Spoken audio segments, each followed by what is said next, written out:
Chapter 17 of Son of Tarzan. This recording is in the public domain. Son of Tarzan by Edgar Rice Burroughs. Chapter 17. Meriem returned slowly toward the tree in which she had left her skirt, her shoes and her stockings.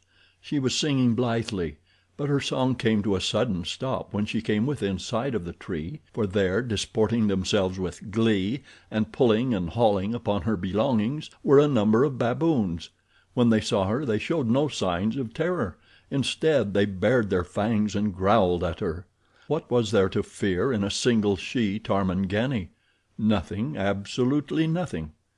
In the open plain beyond the forest the hunters were returning from the day's sport. They were widely separated, hoping to raise a wandering lion on the homeward journey across the plain. The Hon. Morison Baynes rode closest to the forest.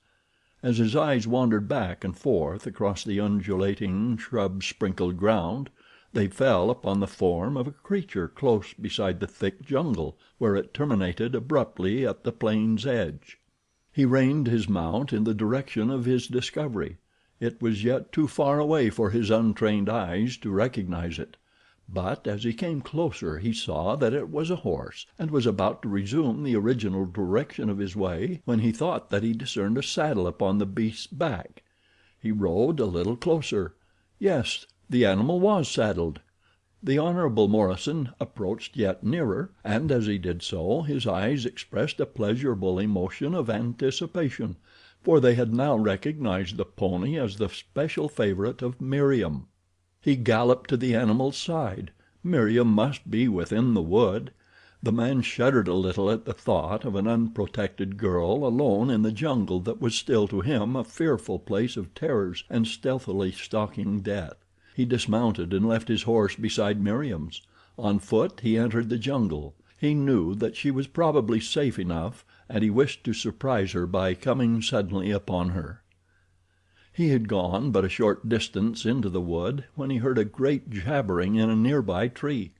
Coming closer he saw a band of baboons snarling over something. Looking intently he saw that one of them held a woman's riding skirt, and that others had boots and stockings. His heart almost ceased to beat as he quite naturally placed the most direful explanation upon the scene. The baboons had killed Meriem and stripped this clothing from her body. Morison shuddered. He was about to call aloud in the hope that after all the girl still lived, when he saw her in a tree close beside that was occupied by the baboons, and now he saw that they were snarling and jabbering at her. To his amazement he saw the girl swing, ape-like, into the tree below the huge beasts. He saw her pause upon a branch a few feet from the nearest baboon. He was about to raise his rifle and put a bullet through the hideous creature that seemed about to leap upon her, when he heard the girl speak. He almost dropped his rifle from surprise as a strange jabbering, identical with that of the apes, broke from Meriem's lips. The baboons stopped their snarling and listened. It was quite evident that they were as much surprised as the Hon. Morison Baynes. Slowly and one by one they approached the girl. She gave not the slightest evidence of fear of them. They quite surrounded her now so that Baynes could not have fired without endangering the girl's life. But he no longer desired to fire. He was consumed with curiosity. For several minutes the girl carried on what could be nothing less than a conversation with the baboons, and then with seeming alacrity every article of her apparel in their possession was handed over to her. The baboons still crowded eagerly about her as she donned them. They chattered to her and she chattered back. The Hon. Morison Baynes sat down at the foot of a tree and mopped his perspiring brow. Then he rose and made his way back to his mount. When Meriem emerged from the forest a few minutes later she found him there, and he eyed her with wide eyes in which were both wonder and a sort of terror. "I saw your horse here," he explained, "and thought that I would await and ride home with you. You do not mind?" "Of course not," she replied. "It will be lovely." As they made their way stirrup to stirrup across the plain The Hon. Morison caught himself many times watching the girl's regular profile, and wondering if his eyes had deceived him, or if, in truth, he really had seen this lovely creature consorting with grotesque baboons and conversing with them as fluently as she conversed with him. The thing was uncanny, impossible.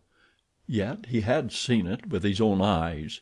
And as he watched her another thought persisted in obtruding itself into his mind. She was most beautiful and very desirable, but what did he know of her? Was she not altogether impossible?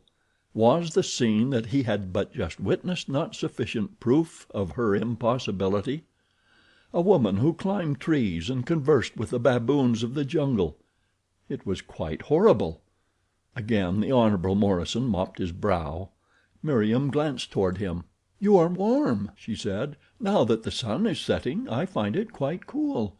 Why do you perspire now?" He had not intended to let her know that he had seen her with the baboons, but quite suddenly, before he realized what he was saying, he had blurted it out.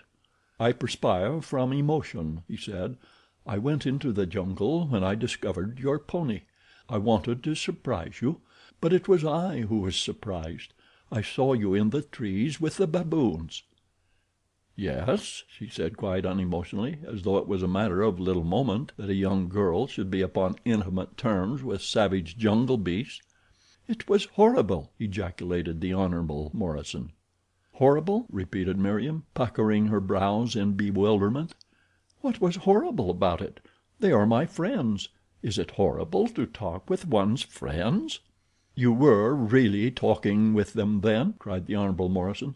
"You understood them and they understood you?" "Certainly."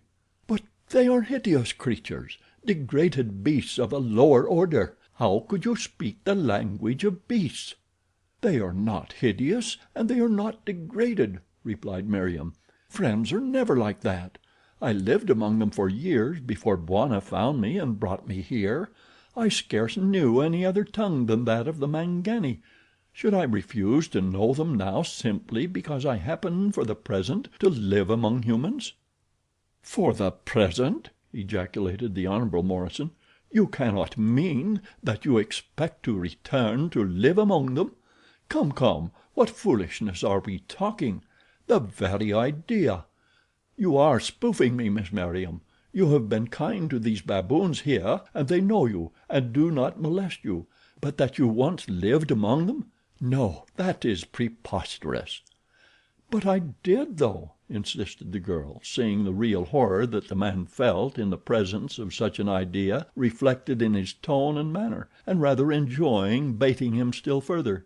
"Yes, I lived, almost naked, among the great apes and the lesser apes. I dwelt among the branches of the trees. I pounced upon the smaller prey and devoured it, raw.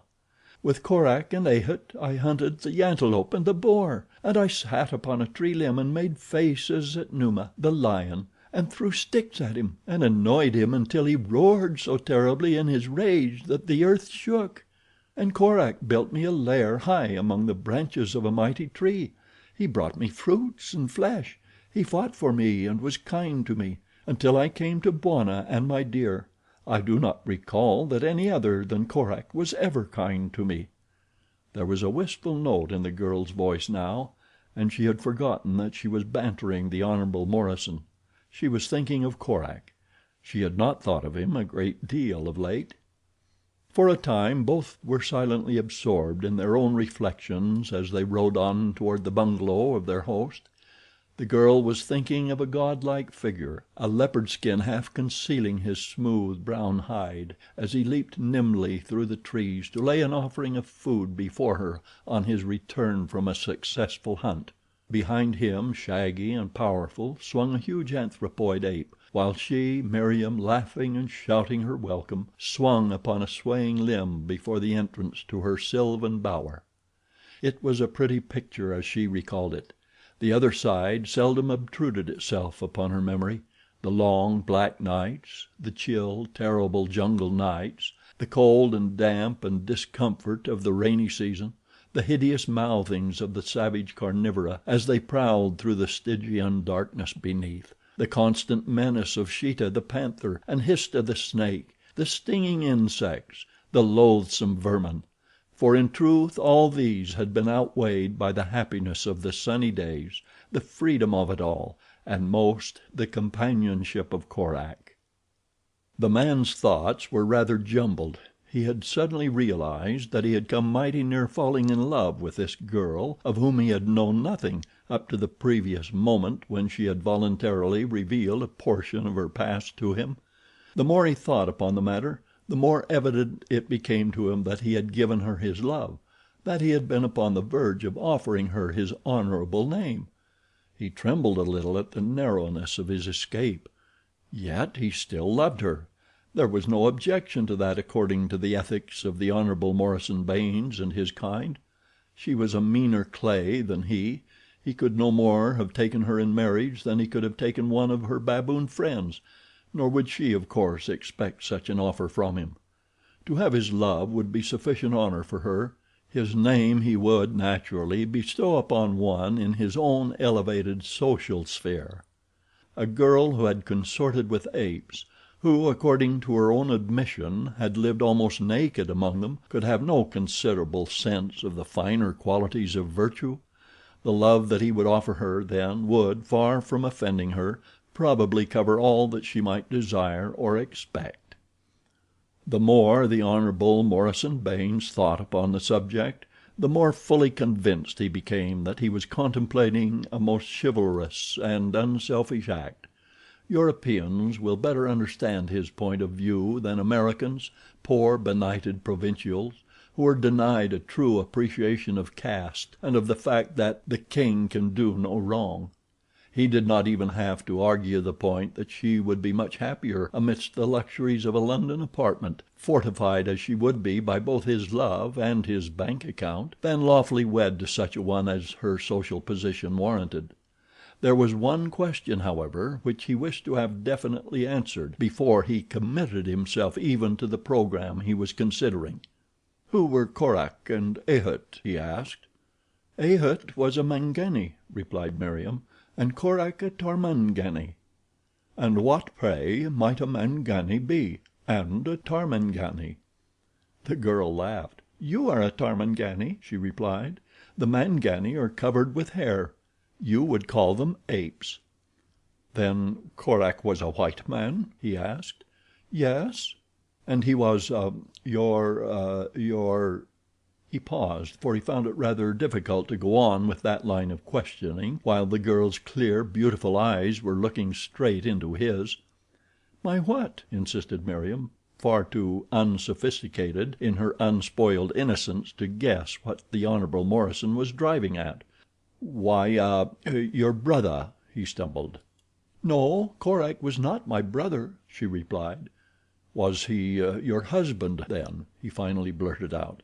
Far from taking offense, Meriem broke into a merry laugh. "My husband!" she cried. "Why, how old do you think I am? I am too young to have a husband. I had never thought of such a thing. Korak was—why—" And now she hesitated too, for she never before had attempted to analyze the relationship that existed between herself and Korak. "Why, Korak was just Korak." And again she broke into a gay laugh as she realized the illuminating quality of her description. Looking at her and listening to her, the man beside her could not believe that depravity of any sort or degree entered into the girl's nature. Yet he wanted to believe that she had not been virtuous, for otherwise his task was less a sinecure. The Hon. Morison was not entirely without conscience. For several days the Hon. Morison made no appreciable progress toward the consummation of his scheme. Sometimes he almost abandoned it, for he found himself time and again wondering how slight might be the provocation necessary to trick him into making a bona fide offer of marriage to Meriem if he permitted himself to fall more deeply in love with her, and it was difficult to see her daily and not love her. There was a quality about her which, all unknown to the Hon. Morison, was making his task an extremely difficult one. It was that quality of innate goodness and cleanness which is a good girl's stoutest bulwark and protection, an impregnable barrier that only degeneracy has the effrontery to assail. The Hon. Morison Baynes would never be considered a degenerate.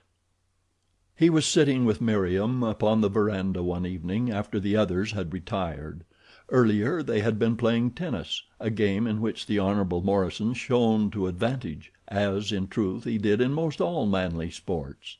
He was telling Meriem stories of London and Paris, of balls and banquets, of wonderful women and their wonderful gowns, of the pleasures and pastimes of the rich and powerful.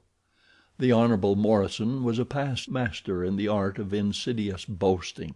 His egotism was never flagrant or tiresome. He was never crude in it, for crudeness was a plebeianism that the Hon. Morison studiously avoided. Yet the impression derived by a listener to the Hon. Morison was one that was not at all calculated to detract from the glory of the house of Baynes, or from that of its representative. Meriem was entranced. His tales were like fairy stories to this little jungle maid. The Hon. Morison loomed large and wonderful and magnificent in her mind's eye. He fascinated her, and when he drew closer to her after a short silence and took her hand she thrilled as one might thrill beneath the touch of a deity, a thrill of exaltation not unmixed with fear. He bent his lips close to her ear. "Meriem," he whispered, "my little Meriem, may I hope to have the right to call you my little Meriem?" The girl turned wide eyes upward to his face, but it was in shadow. She trembled, but she did not draw away. The man put an arm about her and drew her closer. "I love you," he whispered. She did not reply. She did not know what to say. She knew nothing of love. She had never given it a thought, but she did know that it was very nice to be loved, whatever it meant. It was nice to have people kind to one. She had known so little of kindness or affection. "Tell me," he said, "that you return my love." His lips came steadily closer to hers. They had almost touched when a vision of Korak sprang like a miracle before her eyes. She saw Korak's face close to hers. She felt his lips hot against hers, and then for the first time in her life she guessed what love meant. She drew away gently. "I am not sure," she said, "that I love you. Let us wait. There is plenty of time.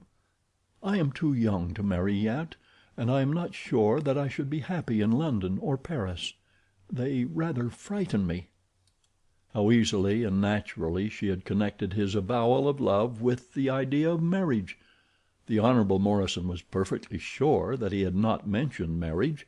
He had been particularly careful not to do so. And then she was not sure that she loved him.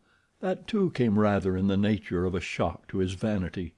It seemed incredible that this little barbarian should have any doubts whatsoever as to the desirability of the Hon. Morison Baynes. The first flush of passion cooled, the Hon. Morison was enabled to reason more logically. The start had been all wrong. It would be better now to wait and prepare her mind gradually for the only proposition which his exalted estate would permit him to offer her. He would go slow. He glanced down at the girl's profile. It was bathed in the silvery light of the great tropic moon. The Hon. Morison Baynes wondered if it were to be so easy a matter to "go slow." She was most alluring. Meriem rose. The vision of Korak was still before her. "Good night," she said. "It is almost too beautiful to leave." She waved her hand in a comprehensive gesture which took in the starry heavens, the great moon, the broad, silvered plain, and the dense shadows in the distance that marked the jungle. "Oh, how I love it!" "You would love London more," he said earnestly, "and London would love you. You would be a famous beauty in any capital of Europe.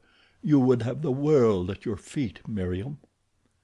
"Good night," she repeated, and left him. The Hon. Morison selected a cigarette from his crested case, lighted it, blew a thin line of blue smoke toward the moon, and smiled. Chapter 17